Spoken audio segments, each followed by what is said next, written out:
অসমৰ জনসাধাৰণে প্ৰায় 20-22 বছৰৰ পৰা চাই আছে। তেওঁলোকে আৰম্ভ কৰিলে নিজৰ ৰাজনৈতিক যাত্ৰা কংগ্ৰেছৰ ভিতৰত থাকি কি কৰিলে? নিজৰ সিন্ডিকেটৰ সাম্ৰাজ্য তেওঁলোকে গঢ় দিবলৈ আৰম্ভ কৰিলে।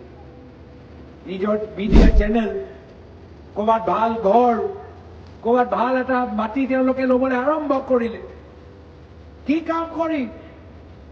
ক'ৰবাত কয়লা সিন্ডিকেটত সোমাই, ক'ৰবাত পানী সিন্ডিকেটত সোমাই, ক'ৰবাত ব্ৰইলাৰ সিন্ডিকেটত সোমাই, ভাৰতৰ কেলেংকাৰীত সোমাই, লুইচ বজাৰ কেলেংকাৰী কৰি।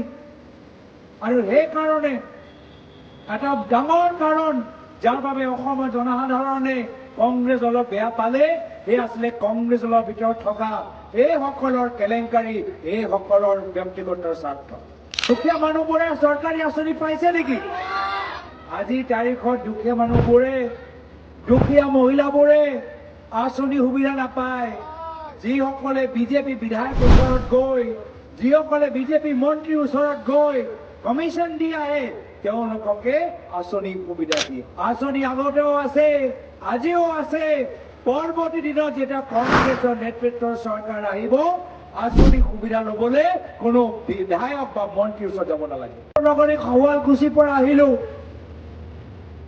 তাত এৰি মুগা পাটৰ উদ্যোগ, থলুৱা উদ্যোগবোৰ ধ্বংস হৈ গ'ল। কিয়? সেই গোটেইবোৰ উদ্যোগ এতিয়া মুখ্যমন্ত্ৰী নিজৰ ঘৰৰ পৰা চলাবলৈ বিচাৰে।